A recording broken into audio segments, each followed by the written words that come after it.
Welcome to Heartbreak Chronicles. The house is too quiet. Disturbingly quiet. The kind of quiet that creeps in years after the noise, chaos, and laughter have left their mark on the walls.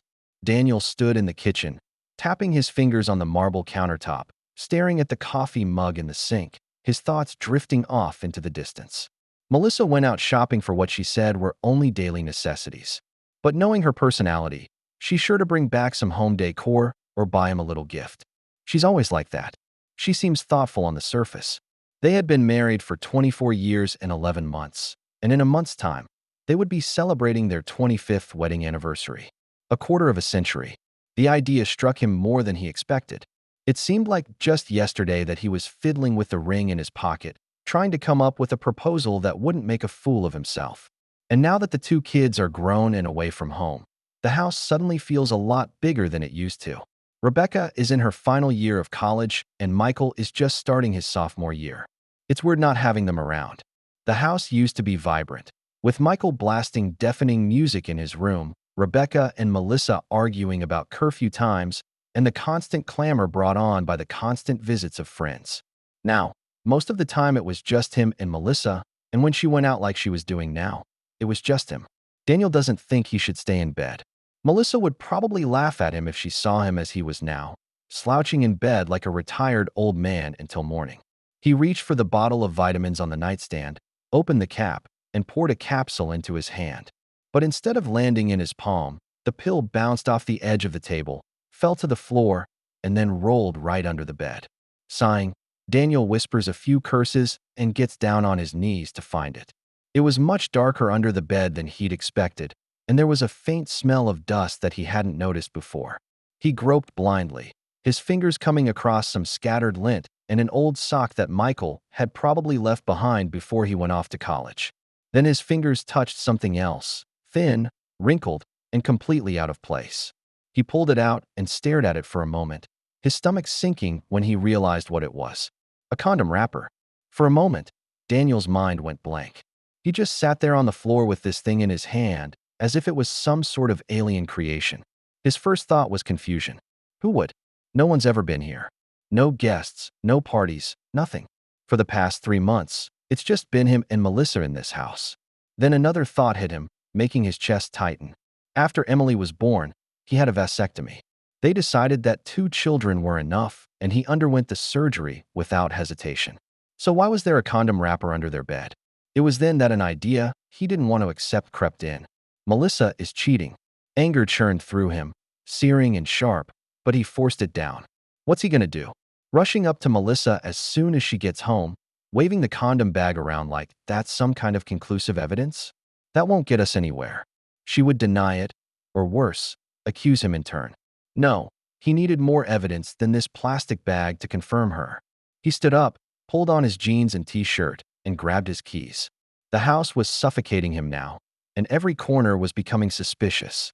He needs to clear his head, and he knows who to talk to. Eric Miller. No, not the pirates from that movie. The real Eric Miller, his old friend and a damn fine private investigator.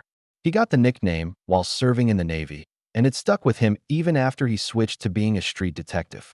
If anyone can help him get to the bottom of this, it's Eric. When Daniel walked into his office, Eric was leaning back in his chair with his feet up on the desk, slurping coffee from a mug with a missing spout. He looked up, grinned, and stood up to greet him with a strong handshake. What's wrong, Daniel? What can I do for you? He gestured for Daniel to sit down. Daniel hesitated for a moment, the words catching in his throat. But then he said it all. Condom bags, his suspicions, that lingering feeling of gastrointestinal distress. Eric listened, his expression serious, nodding from time to time, but never interrupting. When Daniel finished, Eric leaned back in his chair and rubbed the gray stubble on his chin. Okay, Daniel, I'll help you. Give me a week and see what I can find out. But listen, before we go down this road, I need you to think about one thing. If the situation is what you think it is, you should be prepared. Go talk to a lawyer. Find out what's in store for you financially and otherwise. If this ends up leading to a divorce, the thought made Daniel's stomach flip again, but he knew Eric was right. You'd better be prepared. Yes, Daniel said quietly, I'll do it. Eric stood up and tapped him on the shoulder. We'll get to the bottom of this, Daniel. I promise. Daniel nodded, thanked him, and left the office, the bag still searing him in his pocket. 2 hours later, he found himself sitting in the office of Howard Reed, the man known as the best divorce lawyer in town, leaning back in his chair, his sharp eyes surveying him like a falcon scrutinizing its prey. They don't call him courtroom killer for nothing. The man is a shark, plain and simple. If anyone can give him the brutal truth, it's him. After presenting his case, Daniel waited for Howard to go through the legal documents, taking notes. Finally, he looked up and said, "Daniel, if things go the way you think they will, you're looking at losing half your money. Assets, savings, house, everything. California is a common property state. It's a clean 50-50 split, no matter what. 50%, half of what he'd worked so hard for, half of everything he and Melissa had built together. It felt like a punch in the stomach. But as much as it stung, he knew one thing for sure. He may lose half his life, his money, his house, but he can't stay married to a cheater." Howard seemed to read his thoughts as he leaned forward, his voice lowering. "If you're serious, Daniel, here's my advice. Keep a low profile and behave normally. Don't give her any reason to suspect that you've noticed. If she smelled something was wrong, she would have lawyered up, too, and that would have made things even more confusing." Daniel nodded, feeling the weight of his words. "I'll do my best," he said. When he left his lawyer's office, he was mentally exhausted, but determined. He needed to deal with it calmly, no matter how much he was torn up inside. When he got home, Melissa was in the kitchen chopping vegetables for dinner. When she saw him come in, she looked up and smiled in a normal way. It made his chest tighten, but he forced himself to smile back. "I have a business trip tomorrow," he said casually, leaning against the counter. "I'll be gone for a whole week." That night, Melissa slid into the bed beside him, her hand brushing over his arm. He could feel the warmth as she approached, her intentions clear. "Come on," she murmured softly, her voice taking on a familiar tone. But he couldn't do it. "I'm tired," he said, his voice low and flat. She paused for a moment, then sighed and rolled over to face the other side of the bed. Daniel lay in the darkness, staring at the ceiling, his thoughts reeling. Did he make a mistake? What if the condom bag wasn't hers? What if it's Michael's? He had stayed in his parents' room for a few nights before leaving for college because his room was being painted. Could it have fallen out of his pocket? Or is he just grasping at straws, trying to convince himself it's not what it seems? But what if it was indeed what he feared? What if Melissa is really cheating? The questions gnawed at him, tearing holes in his resolve. But in the end, he knew he couldn't back out now. He needed to find out the truth, wherever it would lead. The next morning, he got up early, packed a small bag, and booked a cab. Melissa barely stirred, her soft breathing filling the silence as he closed the door and left. The drive to the countryside was uneventful, the city slowly giving way to open roads and scattered buildings. The motel was as ordinary as he expected. Cheap, clean enough, and anonymous. Perfect for what he needs. He checked in, threw his bag on the bed, and sat down, staring at the peeling wallpaper as the minutes crawled by. It was nearly evening when his cell phone rang. "It's Eric." "Daniel," he said, his voice calm, but with a sense of urgency. "Melissa just left the house. She went to a motel." Daniel's heart missed a beat. "Which one?" He paused, then said, "That motel you were in." Daniel sat on the edge of the bed, his heart thumping in his chest, the silence of the room weighing down on him like a heavy weight. The idea of Melissa at this motel burned in his mind. When Eric called again, his voice was calm and firm. "She's in the room next to yours, Daniel," he said softly. "Listen to me. Don't confront her. This is not the time or place. Leave the room. Go somewhere else. Calm down. You don't want to make a scene." But he couldn't do it. "No, Eric," he said, his voice tight. "I need to know. I need to hear it for myself." Eric sighed heavily, his frustration evident. "Okay, but don't do anything stupid. Promise me, Daniel." Daniel agrees vaguely and hangs up, the phone trembling in his hands. Minutes passed, each one feeling like an eternity, until suddenly he heard a voice coming through the thin wall. At first he couldn't hear the words clearly, only Melissa's voice and the deep, unfamiliar tones of a man's voice. Then the voice became clear. They're having sex. Melissa had been vocal in bed, and then the words he heard made his stomach twist.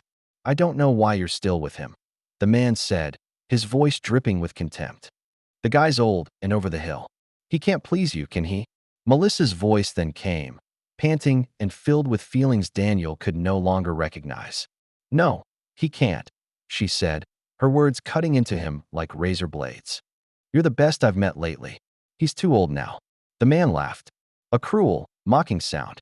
"Then why are you still with him?" Her answer was swift and without hesitation. "I need him to pay the bills. Now shut up and keep doing what you're good at." Daniel sat on the edge of the bed, every muscle in his body tense, every breath difficult. The voices in the next room continued, their laughter corrupting him like acid. He couldn't take it anymore.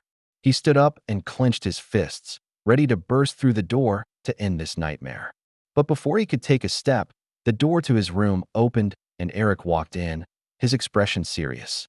He tightened his grip on Daniel's arm and held him in place. "Don't," he said pointedly, his voice low but commanding. "Don't do it. Get off me." Daniel hissed, trying to break free, but Eric's grip strengthened. "Listen to me, Daniel," he said, in a tone that brooked no argument. "They didn't close the windows. My camera is recording. I'm shooting everything. You'll have all the evidence you need. If you rush in now, you'll be the one who ends up in jail, and that will work against you in the divorce." Daniel stared at him angrily, breathing heavily, his vision blurred with anger. "I don't care about the divorce," he growled. "I'm going to make them pay." Eric took a step closer, and his grip didn't lessen in the slightest. "You will," he said firmly, "but not like this. Think, Daniel. If you lose control now, you lose everything." For a moment, he struggled with Eric, anger boiling inside him, threatening to spill over. But Eric was stronger, and his words were like a cold slap in the face. Slowly, the fight drained from him, replaced by an overwhelming wave of sadness. He fell back onto the bed, holding his head in his hands. He felt broken, humiliated, and powerless. The woman he'd loved and trusted for over 20 years was in the next room, tearing apart everything they'd built together.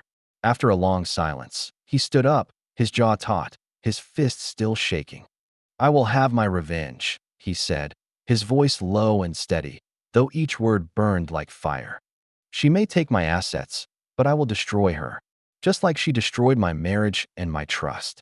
After Eric left, Daniel sat in the dimly lit motel room, his mind spinning with everything that had just happened. His body felt heavy, as if it were being pressed by 1,000 stones. The plan is simple. Out for 3 days while Eric continues to spy on Melissa. That's the deal. But sitting alone and knowing what's going on is like torture.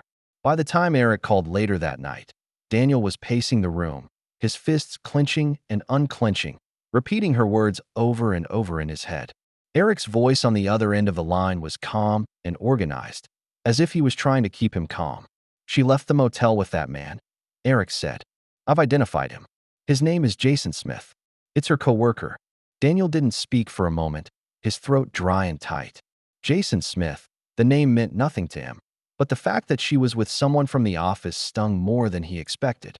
"All those late nights, she claimed to be working," Eric continued, keeping his tone calm and objective.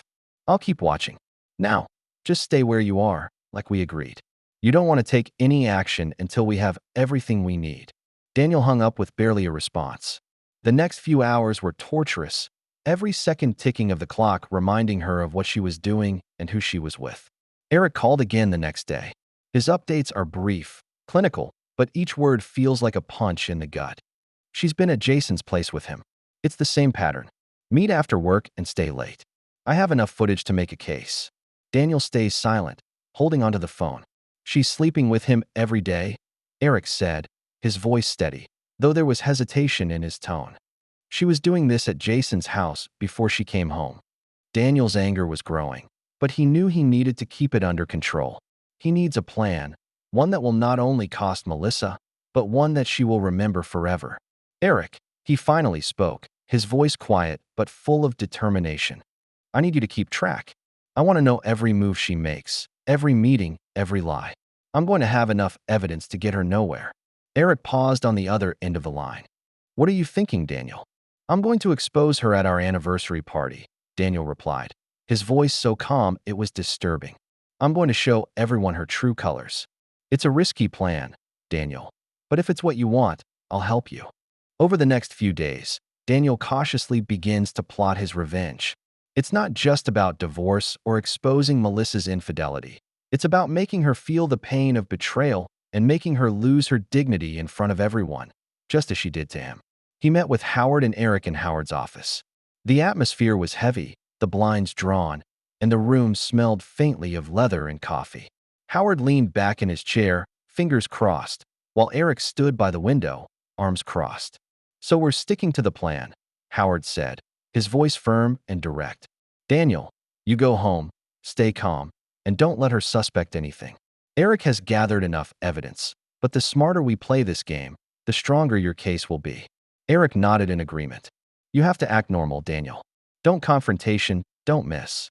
Let her think everything's okay. In the meantime, I'll continue to track her movements in case she tries to do anything new." Daniel swallowed hard, the knot in his stomach tightening. "I understand," he said, his voice steady despite the inner storm. "I'll take care of it." Howard leaned forward, his expression sharp. "That's good. Now remember, if you lose your cool, you lose your leverage. Remember that every second you're in that house." Taking a deep breath, Daniel nodded. They reviewed the details of the revenge plan one last time. Howard will be drafting divorce papers as well as preparing a lawsuit against Jason and their employer. Eric will continue to gather evidence, specifically any recordings or videos that may have Melissa disparaging Daniel. When he arrived home, Melissa was in the kitchen and her face bloomed when she saw him. "You're back," she said pleasantly, approaching as if to embrace him. Daniel takes a step back and raises his hands. "Wait," he said quickly. "I think I may have contacted the new crown. Someone at work tested positive, and I don't feel too good about it. I don't want to risk you getting sick too." Her expression turned worried. "Oh no. Are you okay? Any symptoms?" "Just a little sore throat," he lied, keeping his tone calm. "But I think it's best I stay in the guest room for a few days, just in case." Melissa nodded, her concern seeming genuine. "Sure. If you need anything, let me know. Tea, soup, anything. I'll take care of you." Daniel nodded, forcing himself into a small smile. "Thank you. I can handle myself." She hesitated, then asked, "Do you think we should cancel the anniversary party? It's only a couple weeks away." Daniel shakes his head and keeps his expression natural. No, it doesn't have to be that way. I'll be fine in a few days. During the quarantine, I'll use the time to plan the anniversary celebration." Her expression softened into a smile. "You're so sweet." Daniel nodded again, keeping his cool. But inside, he was not at all calm. Every time he saw her expression of feigned concern, every time he heard her falsely sweet words, it was like a knife stabbed into his chest. But he knew that in order for his plan to succeed, he had to continue this masquerade. The phone buzzed on the nightstand, breaking the silence of the guest room. He picked up the phone and already knew it was Eric. "She left the office at lunch," he said, opening the door. "She's at Jason's again. Same routine." Daniel's jaw tightened, but said nothing, letting him continue. "I've sent you the video and photos," Eric added. "You should have everything in your inbox by now." Daniel stared at his phone for a moment before opening his email. There they are, clear, undeniable evidence of her betrayal, Melissa's entry into Jason's house. The two were entwined in ways he didn't want to imagine. For a few minutes, he just watched in silence, while rising up his throat, his hand tightening around the phone as anger boiled just below the surface. Finally, he broke the silence. "If I wasn't her husband," he said, his voice cold and supercilious, "I'd probably like the videos. But right now, she just makes me sick." There was a pause on Eric's end before he spoke, his tone cautious. "I know it's not easy, Daniel, but now it's just a matter of time. We already have enough evidence to start preparing charging documents." Daniel took a deep breath and forced himself to focus. "Is there more? Did she have contact with others in the company as well?" "So far, it seems to be just Jason, but I found them both rather indiscreet in the office. A couple of times they were seen by co-workers making out in the conference room. The company has a clear policy on office romances, and this is a clear violation. We can capitalize on that." Daniel nodded slightly, even though Eric couldn't see him. "That's good news. Not only would it embarrass Melissa, but it would also get Jason and their employer in trouble. A triple whammy, just what he wanted." "Keep tracking," Daniel said. "I want every detail, no matter how small." 7 days of isolation felt like an eternity, but he knew he had to stick to the plan. "Melissa is too slow," too wrapped up in her little world to suspect anything. When it came time for him to end his isolation, he did so with as much composure as possible. He forced himself to rejoin her and act as if everything was normal. She was certainly eager and probably wished things could go back to the way they used to be. But when she tried to pull him close, he didn't let her. "I still feel weak," he said, his voice steady despite the inner turmoil. "I don't think I'm up to anything tonight." She frowned, and the concern seemed genuine. "You've been sick, Daniel. You should rest." "I will," he said, "but I really don't feel too good about it." The next day, he went for a full STD test. He needed to know the truth to make sure he wasn't stepping into disaster. The clinic was fast and efficient, and he tried not to think too much about the possible consequences of the test results. But he had to know. Fortunately, the test came back negative, so at least he doesn't have to worry about that. When he got home, he started sending out invitations for the anniversary party. Family, friends, everyone he could think of. But then there are the special invitations, Melissa's co-workers, her boss, their friends, everyone who would make her feel the most humiliated at being outed. The party will take place, and he's going to make sure it's perfect. He ordered a huge projection screen, claiming it was to display their photos over the years. He contacted a professional sound technician to make sure the sound system was powerful enough to be heard throughout the house. He even hired a professional photographer for the reason of documenting the special day. But in reality, they are designed to ensure that his revelations are seen and heard by all to the greatest extent possible. That afternoon, the phone rang. His children called to confirm that they would come to celebrate. At the sound of their voices, he felt a wave of warmth, but it didn't last long. He knew that what happened at the party could hurt them, but he also knew that continuing to live a lie would hurt them even more. Sometimes the truth is necessary, no matter how painful. Howard called the night before to confirm that all the legal documents were ready. "The delivery guy will arrive in the middle of the party," he said. Everything went according to plan. "Are you sure you want to do this?" "More certain than ever," Daniel replied, no hesitation in his voice. "She chose to humiliate me and betray me. Now it's her turn to taste the consequences." Later, Melissa came to him looking softer than usual. "I love you, Daniel," she said, her voice sincere. "I'm happy to have you as my husband." Daniel gave her a small, empty smile, mask firmly in place. "I know you are, honey." That simple lie came out of her mouth as easily as breathing. He wonders if she ever loved him, or if it was all just an act for financial security. In any case, soon she'll pay for it.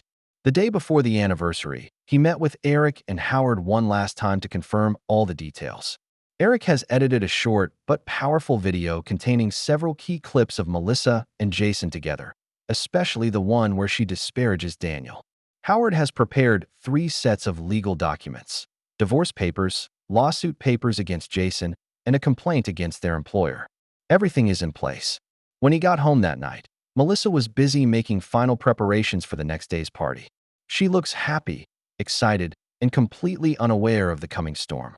Daniel helped her with a few tasks, decorating the house and making sure the food and drinks were ready. They almost looked like a normal couple ready to celebrate their love and commitment. Almost. Daniel got up early the next morning. It's the big day, his day of vengeance. He put on his best suit and made sure everything was perfect. Melissa was equally well dressed, wearing an elegant red dress with perfect hair and makeup. She looked beautiful, which made her betrayal all the more poignant. Guests are arriving and filling their houses. Melissa's parents were the first to arrive, and they hugged Daniel and told him how proud they were of him and Melissa. His children arrived as well, and despite their somewhat estranged relationship with their parents of late, they seemed happy to be part of the celebration. Melissa's co-workers showed up, including Jason and his wife. Seeing them walk in together, acting as if they were just regular co-workers, made Daniel's stomach twist. But he kept his smile and welcomed them, pretending everything was normal. As the night progressed, the atmosphere became more and more electric. Music played, people danced, laughed, and congratulated the happy couple. Daniel had been staring at the clock all night, waiting for the perfect moment. Finally, when all the guests had arrived and the party was reaching its climax, he gave Eric a wink. A week later, the day finally arrived, the anniversary celebration. Everything is ready. The house was packed with people, their voices echoing through the room, laughter reverberating off the walls. Everyone was congratulating him and telling him how lucky he was and how wonderful the years had been. Melissa was radiant as always, with that bright, almost innocent smile that is always present in front of guests. She invited people from her office, of course. Jason was there, too, with his wife. Daniel couldn't help but notice how they exchanged glances, Melissa practically glued to his side while Jason stood nearby, pretending to talk to someone else. Daniel didn't invite anyone from his office. He could have, but he didn't want them there. Not while this farce is playing out. Melissa found it a little odd that no one had come from his workplace, but he had a quick answer ready. "They're all stuck in an important meeting," he said, his voice smooth, giving her no reason to doubt. It's not exactly a lie, just a little creative truth. But he doesn't need anyone in the office there. Melissa's parents arrived a short time later to congratulate them and express kind words to them. Daniel forced himself to smile and thank them, but inside he wasn't happy at all. Of course they don't know the truth. They don't know what he knows. Melissa held his arm all night, her smile never wavering as she greeted everyone with the same practiced enthusiasm. She is so focused on making sure everyone sees how perfect everything is and how perfect they are. But all he could think of was how long he could keep up the act. The evening is in full swing. Everyone was communicating, laughing, congratulating. It's almost too much, too perfect. Yet he had to remind himself that this was just the calm before the storm. Then Eric and Howard arrived. He had been waiting for this moment, the moment when everything finally fell apart. He had spent weeks setting it all up, planning every detail. Now is the time for implementation. He asked Melissa to let go of his hand, her touch a constant reminder of what he had endured. She didn't question him, just smiled and continued to greet her guests, oblivious to what was coming. Daniel walked over to the large screen that had been installed for the occasion, and the lights dimmed as he stood in front of it. Suddenly, he was visible to everyone. He picked up the microphone, his heart thumping in his chest, but he pushed through. "I'm thankful that everyone is here tonight," he said, his voice steady despite the inner storm. "Everyone here is important to me and Melissa." There were murmurs, nods, and smiles from the crowd. "Melissa and I have been married for 24 years and 6 months, he continued. Melissa tried to interject, her voice quiet but eager. "No, it's 25 years. Daniel smiled, a small, knowing smile at her. "I'll explain, honey." Then he turned to Eric, who was holding a carefully wrapped portrait-sized gift. "Eric," he said, "please present the gift to my wife." Eric walks on stage, gift in hand. Melissa, still smiling, walked towards him and stood next to her parents. She doesn't know what's coming yet. As her father helped her open her gift, he could feel the tendons building. Every second feels like an eternity. The shock on Melissa's face when the image appeared was exactly what he'd expected, but it didn't make viewing any easier. That's Melissa on top of Jason having sex with him. She screamed, her voice piercing the tension in the room, and her father reacted as he expected, angrily, stormily. "Daniel, what does this mean?" "That's a very sick joke," he shouted, the anger in his voice almost drowning out the shock Daniel felt. Daniel glanced at his father-in-law, trying to keep his voice calm despite the anger boiling inside. "It's not a joke. That picture is just a better screenshot of the video I'm about to show."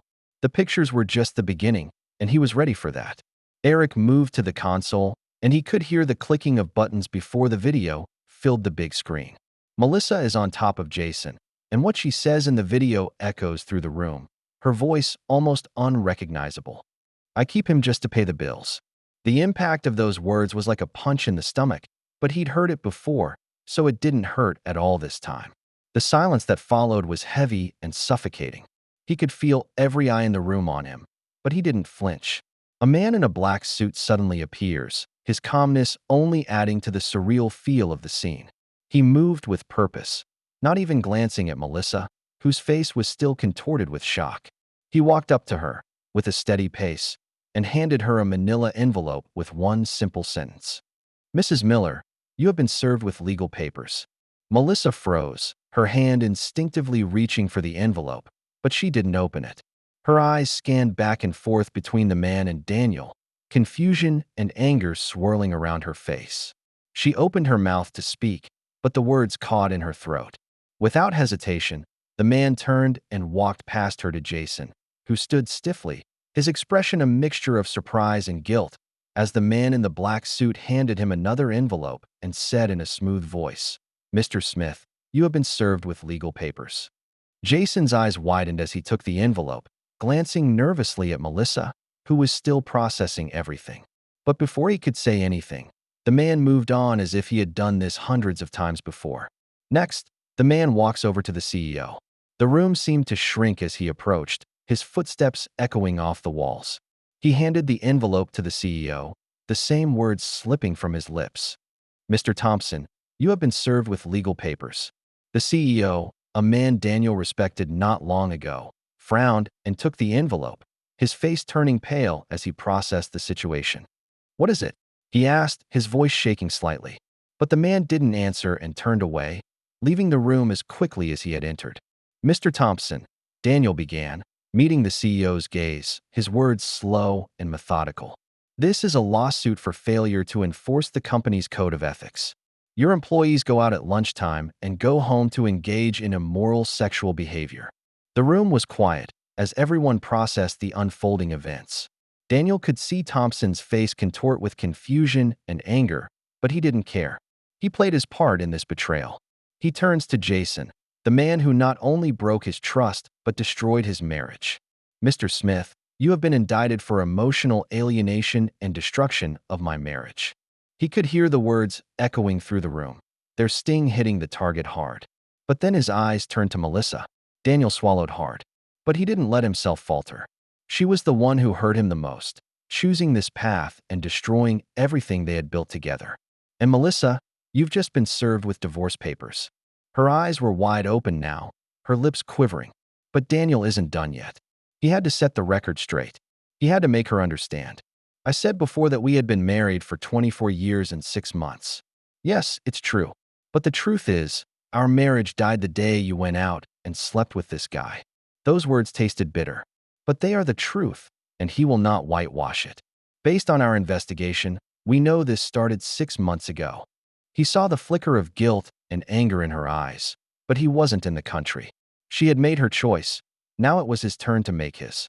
"I don't care why you did it," he said, his voice hardening, the finality of his words ringing through the room. "I don't need to know. Just get out of my house." With that, he felt something inside him click into place. It's over. The days following that moment felt like an endless waiting game, but the chaos didn't stop there. Melissa's parents were relentless, calling him, coming to the house, trying to calm him down from what seemed like a hasty decision in their eyes. They plead with him, asking him to forgive Melissa and give her another chance. "Daniel, you don't understand. Melissa is going through something," her mother insisted, concern in her eyes. "You've been together for so long. You can get through this together." Her father, usually a man of few words, joined in a more direct approach. "You can't just throw away 24 years. Think of the family. Think about everything you've built together." But he was adamant. He has made his decision and nothing can change that. The betrayal is too deep. There's no turning back. He didn't need their pleas or well-meaning advice. He'd given Melissa more than enough opportunities to be honest with him, and she'd chosen to lie and cheat. It's over. However, Melissa didn't give up. As if the truth of everything they'd been through wasn't enough, she countered with a new, strange excuse. At the hearing, she looked at him with tears in her eyes and a pleading expression. "Daniel, please," she began, her voice cracking. "I've been going through a lot. I have a hormonal imbalance, which is why I want more sex. You can't offer it to me, which is why I—" Daniel couldn't believe what he was hearing. After everything, this is her excuse? He looked at Howard, my lawyer, and saw the skepticism on his face. He responded quickly. "Ms. Miller, you never informed my client of this hormonal imbalance. In fact, there are no medical records or doctor's test reports to substantiate your claims." Melissa cringed at Howard's words. Her eyes dropped, clearly caught off guard. The judge, who until now has remained silent, leaned forward with a serious expression on his face. "Mrs. Miller, why didn't you notify your husband if there were any such medical problems? Why not take the necessary steps to work things out with him, especially if it affects your marriage so drastically?" Melissa was silent for a moment, and Daniel could see her frustration building. The judge didn't give her time to form a response and continued with a tone of finality. "If you do have this problem, you should communicate it to your husband. And right now, "We can't find substantial evidence." The court found no reason to settle. His words felt heavy, but that was exactly what Daniel expected. He's proven his case, and he knows there's no turning back now. He had stopped trying to understand her behavior. The judge ultimately concluded that the divorce was granted after 7 months of back and forth. The divorce has taken its toll, but the fallout doesn't stop there. Jack and Michael, his kids, are in the middle of all this mess. They didn't pick a side, but their silence says it all. They're angry at Melissa for what she did, but they're also angry at the way he exposed her. Daniel can't blame them. He put it all on display and tore up life as they knew it. Even if it was justified in his eyes, and he understood that the way he handled things hurt them. They stopped communicating with both of them. As much as it pained him, he knew it was their way of dealing with betrayal. He distanced himself from them, trying to give them space to heal. It's not easy. Not knowing where he stood in their hearts left a hole that seemed impossible to fill. But he has made his choice, and now he must face the consequences. Financially, things have also changed. His assets were cut in half after the divorce settlement. Everything he had accumulated over his years of work was split in two. But as hard as it was to watch everything he'd built up over the years slip away, he couldn't bring himself to regret it. Melissa took her share, but his dignity, his self-respect, those were still his. He kept them intact. Jason's not doing so well either. He is fighting his own battle for a divorce from his wife. Daniel knows she hired Howard to represent her, and there's no way he can walk out of there without taking a major hit. This guy may have played a role in destroying Daniel's marriage, but his own marriage is crumbling. It was only a matter of time before the damage hit him. On the other hand, the CEO wants this whole mess to go away. He has his own interests to protect, and a public scandal is bad for business. It wasn't long before Daniel received a call from him arranging a secret meeting. The offer was simple: $1 million to get him to drop the case. They want silence, closure, and Daniel is the key to that. He has divorced Melissa, and he is no longer seeking more revenge. He has reconciled himself to the decision. If the money would end the chaos and give him some financial support as he begins a new chapter, then he would take it. But he had one condition. "I'll withdraw the lawsuit," Daniel calmly tells the CEO, "but I'll make sure both Jason and Melissa are fired. They violated the company's code of ethics, and that should have consequences." The CEO didn't hesitate. "It's been arranged. They'll both be notified tomorrow morning. The company cannot tolerate this behavior." Daniel nodded and accepted the offer. It's not just about the money. It's about making everyone involved pay. Melissa lost her marriage and her job. Jason lost his marriage and his job, and the company paid $1 million. No one gets out of this mess without paying a price. After signing the papers and accepting the check, Daniel felt a strange sense of relief. This nightmare is finally over. He can move on. Over the next few months, Daniel began the process of healing. He sold his house full of memories and bought a small farm out in the country. He needs a new start, away from the hustle and bustle of the city and the memories of their life together. The farm provided the peace and purpose he needed. He began learning to grow vegetables, raise chickens, and even added 2 German shepherds, Max and Duke, as his companions. This simple lifestyle helped him find peace and gave him time to think and heal. Meanwhile, he hears that Melissa's life is in trouble. After losing her job, she had a hard time finding a new position. Rumors spread fast, especially in her industry. She eventually had to move back in with her parents and begin psychotherapy to cope with her behavior and the consequences that followed. Jason wasn't much better. His divorce was a nightmare, and his wife took most of his assets with Howard's help. He was also forced to leave the city and look for work in another state. Their infidelity ultimately cost them almost everything.